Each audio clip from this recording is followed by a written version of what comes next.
There's something that comes before every step. A sound almost imperceptible, like the murmur of a lost memory. It doesn't come from outside. It's not the wind, nor someone's voice. It's a calling that rises from deep in your chest and spreads across your skin like a shiver. It appears in the simplest moments. While crossing an unfamiliar street, you feel as if you've walked there before.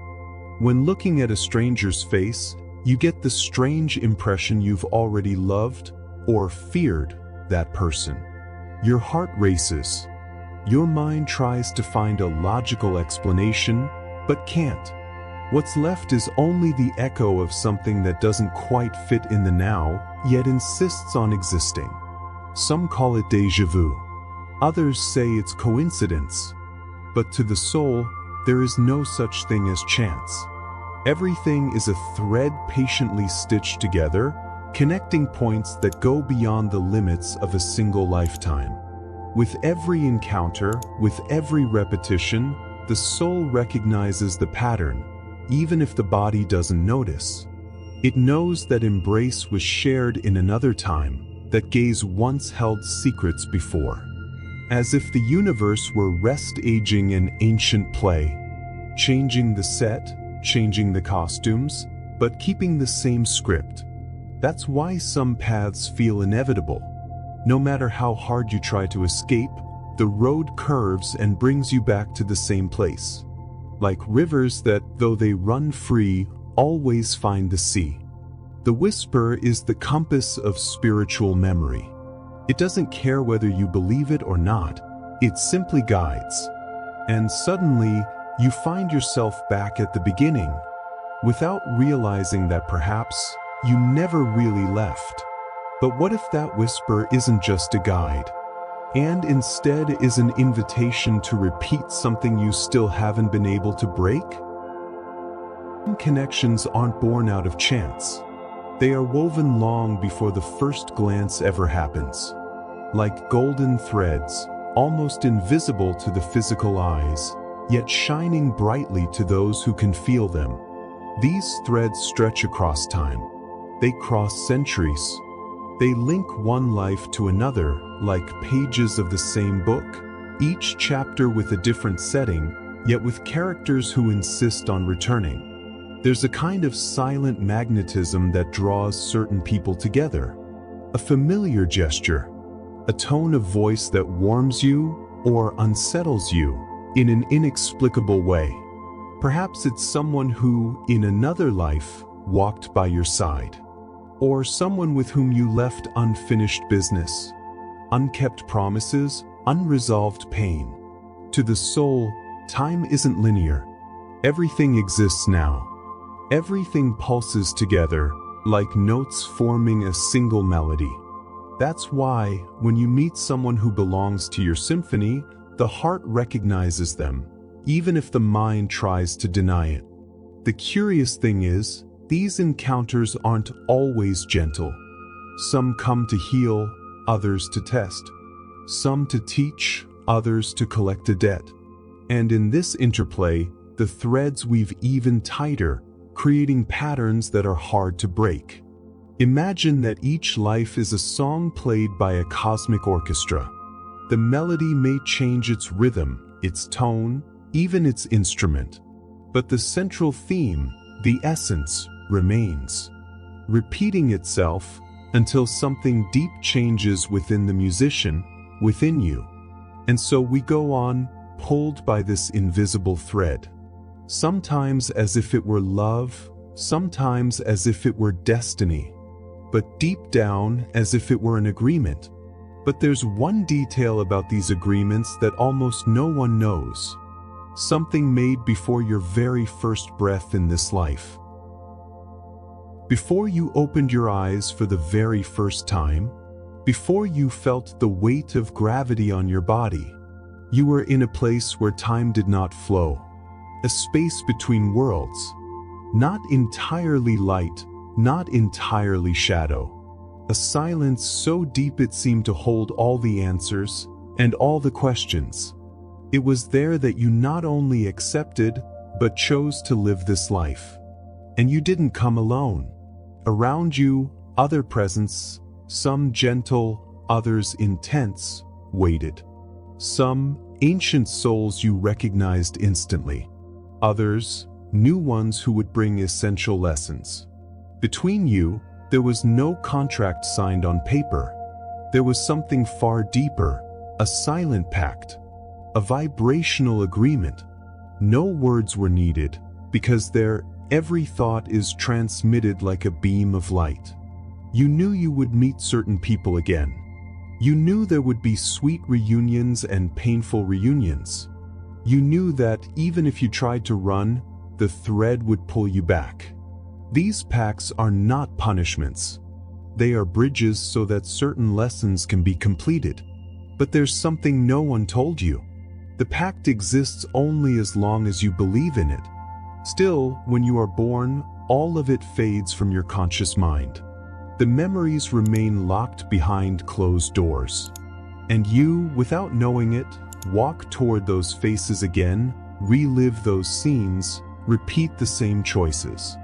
Some of these agreements were made out of love, others out of necessity, and some simply from the inability to forgive. But if these pacts are made before birth, how can free will exist?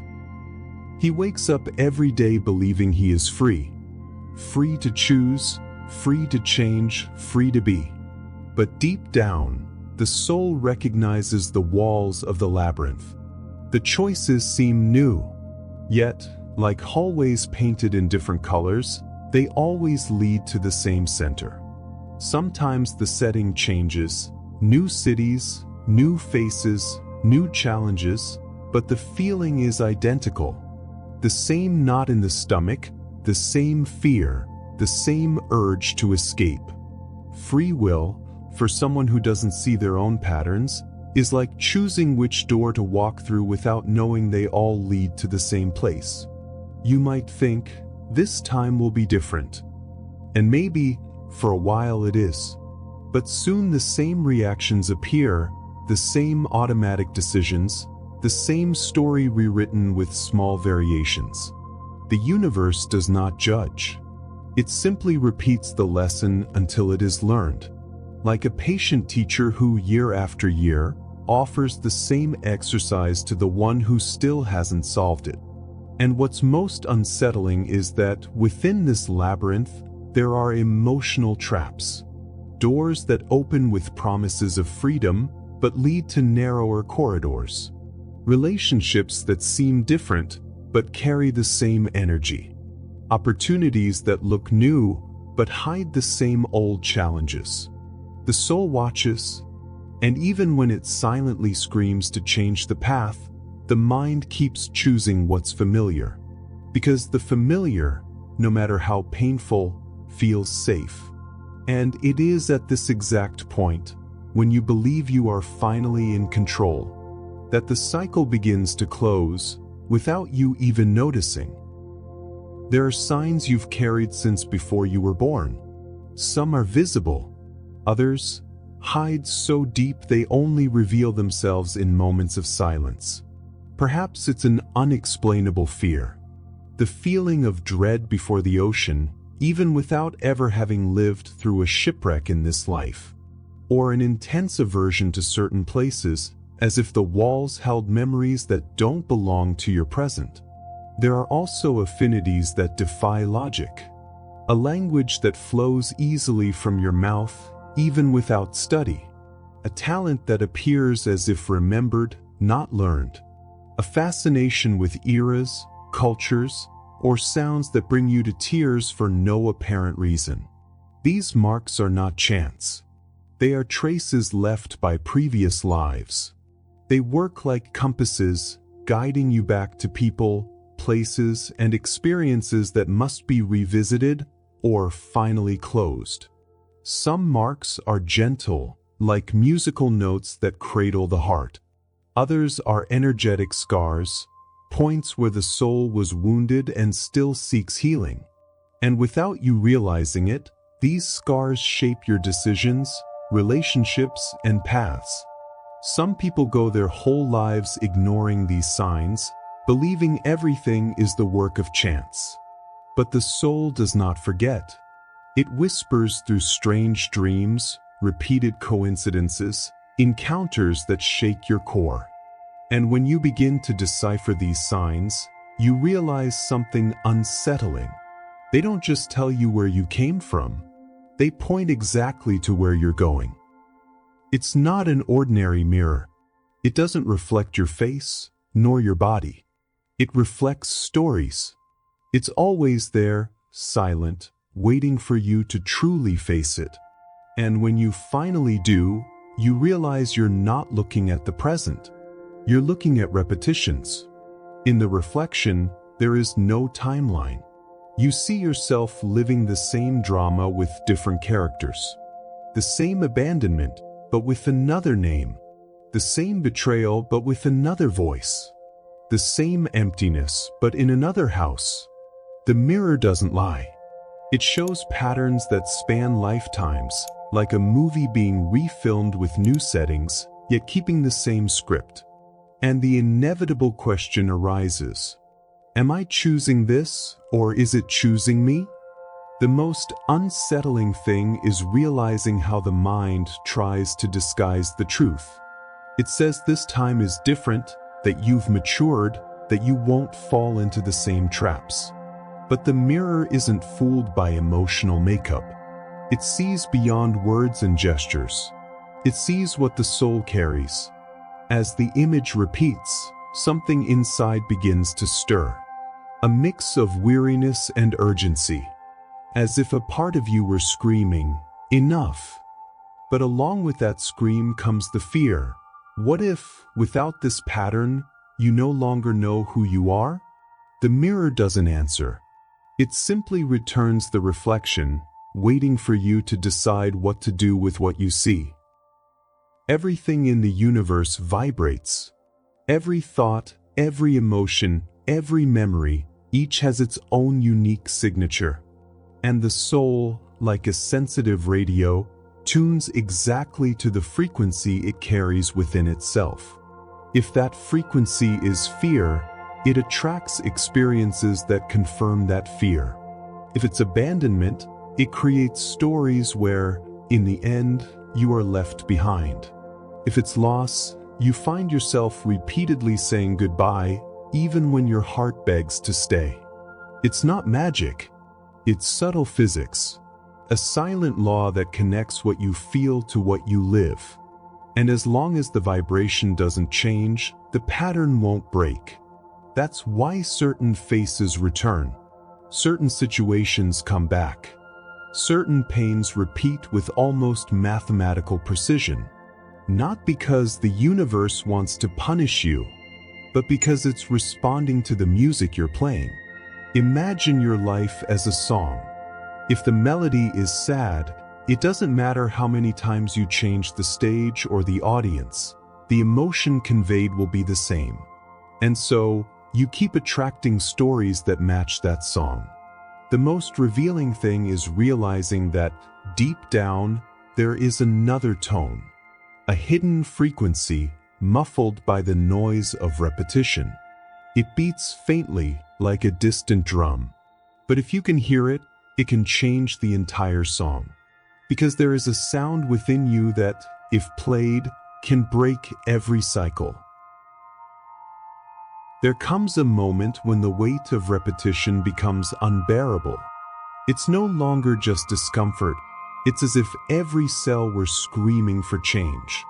At that point, something rare happens. The soul begins to push hard, opening small cracks in the labyrinth. You start to notice signs you once ignored. Words that keep repeating. Dreams that insist on returning. Coincidences that feel like coded messages. Cutting the line isn't destroying the past. It's breaking the chain that ties you to it. Like an old, thick, and sturdy rope being undone strand by strand. Each strand that loosens is a pattern understood, a wound finally accepted, a forgiveness that becomes real. There is no shortcut. The cut doesn't happen in a single strike, but in a series of conscious choices.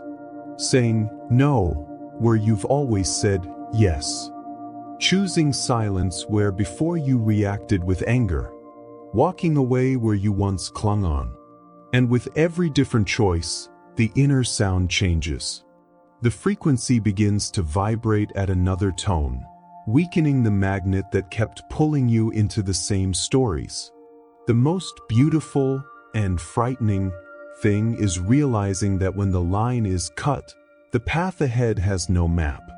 It's uncharted territory, and that can be liberating or paralyzing. But there's one truth that supports this leap.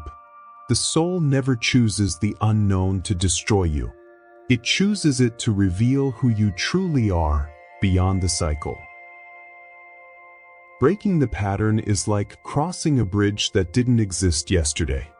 On one side, the familiar ground, full of false shortcuts, repeated faces, and familiar pains.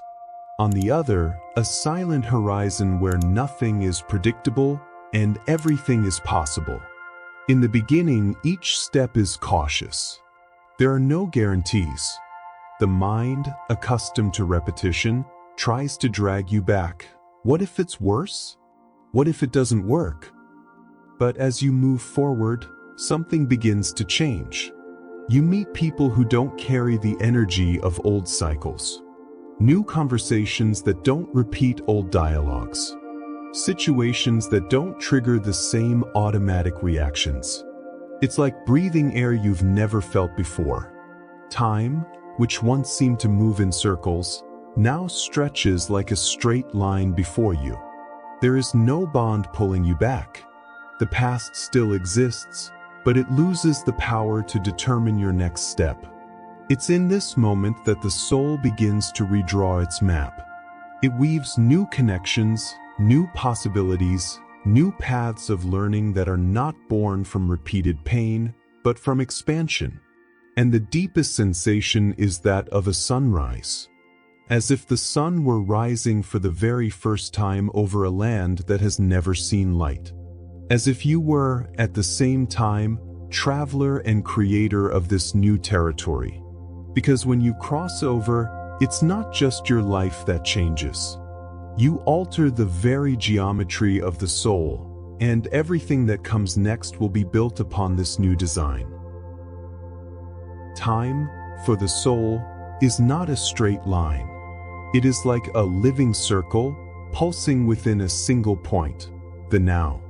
When you break a cycle, you're not just changing the future. You are sending out waves that travel through the past, dissolving pains that once felt unchangeable. Each new choice is like a stone thrown into a lake. The ripples spread in every direction, touching moments you believed were already closed. And it's in that instant that the present reveals its true power.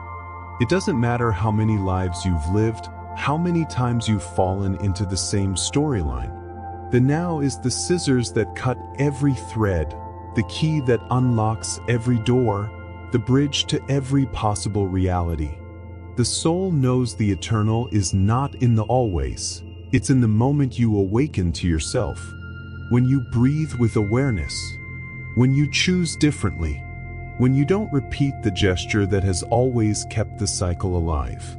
The eternal now is the place where everything is rewritten. Yesterday and tomorrow bow before it. And in realizing this, you stop being a prisoner of fate and become the author of your own story. One day, perhaps, when you look back, you'll understand that life wasn't repeating to hurt you. It was repeating to show you where the key was. Life doesn't repeat to punish you. It repeats to show you where the key is. Today, it is in your hands. And if you dare to turn it, no cycle will ever hold you again.